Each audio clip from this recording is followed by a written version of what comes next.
যারা আত্মহত্যা করে, প্রশ্ন হচ্ছে যে এক ভাইয়ের আম্মা বিষ পান করে মারা গেছে, তার জন্য দোয়া করা যাবে কিনা?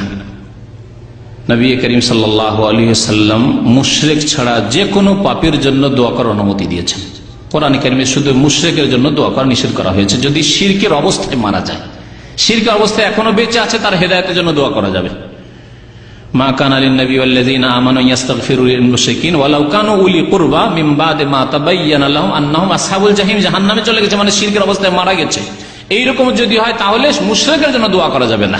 কাফের, মুশরিক এদের জন্য দোয়া করা যাবে না। বাকি যে কোনো পাপীর জন্য দোয়া করা যাবে, কারণ তাদের মধ্যে ফাসিকি গুনাহ রয়েছে। আল্লাহ পাক গফুরুর রহিম, ইন্নাল্লাহা লা ইয়াগফিরু আন ইউশরাকা বিহি ওয়া ইয়াগফিরু মা দুনা যালিকা লিমান ইয়াশা। আল্লাহ পাক শিরকের গুনাহ মাফ করবেন না, শিরক ছাড়া যে কোনো গুনাহ আল্লাহ যাকে চান মাফ করতে পারেন। সুতরাং আত্মহত্যার গুনাহ ক্ষমা হতে পারে যদি তার তো আর সময় নেই, সে তো আত্মহত্যা করে, আত্মহত্যার পাপ এমন পাপ, অন্য পাপ করে হয়তো দুনিয়াতে থেকে নিজে তওবা করার সুযোগ আসে, কিন্তু আত্মহত্যার পর এই সুযোগ আসে না। আত্মহত্যার বক্তব্যে আমি গত বছরই আলোচনা করেছি একটা পয়েন্ট, অন্য পাপ চুরি করেও হয়তো একটা সুযোগ আছে, আল্লাহ মাফ করে দাও। হ্যাঁ, খুন করেও সুযোগ, আল্লাহ আমি অন্যকে খুন করেছি, আল্লাহ তুমি মাফ করে দাও, তওবা করার সুযোগ আছে, কিন্তু আত্মহত্যা করে শেষ, আর সুযোগ নেই। সুতরাং এই ক্ষেত্রে ছেলে মেয়েদের দায়িত্ব হচ্ছে, আত্মীয় স্বজনদের দায়িত্ব হচ্ছে যে যারা আত্মহত্যা করে মারা গেছে তাদের জন্য দোয়া করা, হতে পারে আল্লাহ পাক মাফ করে দেবেন। একটি হাদিস রয়েছে মুসনাদ আহমদে, হাদিসটি মনে পড়ে গেল এই মাতা পিতার সেবার ক্ষেত্রে, যে কবরের জীবনে অনেক সময় দেখা যায় আযাব হালকা হয়ে যাচ্ছে, তখন ওই মাইয়াত জিজ্ঞাসা করে, মাইয়াতের রূহ জিজ্ঞাসা করে আল্লাহ পাকে ফেরেশতাদেরকে যে আমার আযাব কি করে হালকা হইলো, এত আযাব হচ্ছিল আমাকে হালকা কি করে হইলো? তখন ফেরেশতারা বলে যে তোমার ছেলে মেয়ে বা তোমার আত্মীয় স্বজনরা তোমার জন্য দোয়া করেছে, ইস্তেগফার করেছে, সেই জন্য আল্লাহ তোমার গুনাহ মাফ করে দিয়েছে। তাহলে আত্মহত্যা করে যারা মারা গেছে তাদের ছেলে মেয়ে আত্মীয় স্বজন যদি দোয়া করে তো আল্লাহ পাক গুনাহ খাতা মাফ করে দিতে পারেন। জি,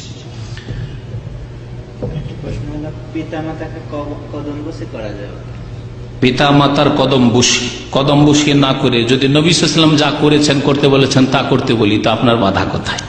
এত কেন পিড়াপিড়ি? মুশকিলটা এটি। নবী করিম সাল্লাল্লাহু আলাইহি ওয়াসাল্লাম শিখিয়েছেন সালাম, আসসালামু আলাইকুম ওয়া রাহমাতুল্লাহি ওয়া বারাকাতুহু। নবী সাল্লাল্লাহু আলাইহি ওয়াসাল্লাম শিখিয়েছেন মুসাফাহা, হাতে হাত মিলিয়ে। নবী করিম সাল্লাল্লাহু আলাইহি ওয়াসাল্লাম শিখিয়েছেন মুআনাকা, কোলাকুলি। নবী করিম সাল্লাল্লাহু আলাইহি ওয়াসাল্লাম শিখিয়েছেন কপালে মাথায় চুমন দেওয়া, পায়ে চুমন দেওয়া শিখাননি। কোন একটি সহিহ হাদিস পায়ে চুমন দেওয়া নেই। সুতরাং এই পায়ে চুমন দেওয়া, কদম বুসি, এটি এসছে হিন্দুদের থেকে। মুসলিমরা কদম বুসি বলে, ফার্সি ভাষায় কদম মানে পা, আর বুসি বসা দেওয়া মানে ফার্সি ভাষায় ওইটা চুমন দেওয়া।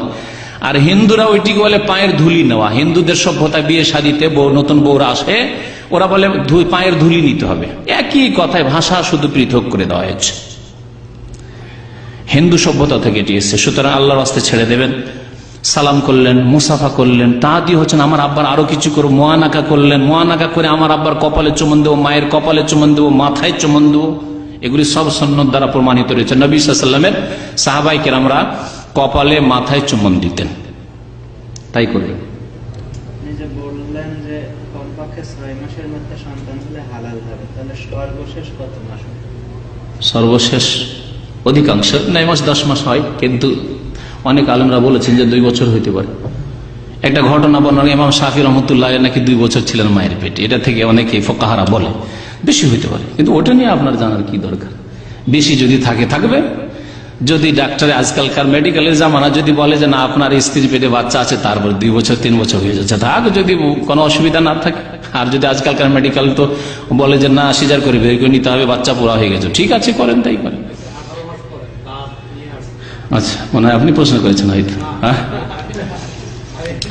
যাই হোক, হতে পারে। এই কিস্সা বয়ান করা হচ্ছে আল্লাহু আ'লাম। ইমাম শাফির আসলে ঘটনা সত্য কিনা তা বলতে পারিনি, কিন্তু 2 বছর নাকি পেটে থেকেছে, আল্লাহু আ'লাম। জি,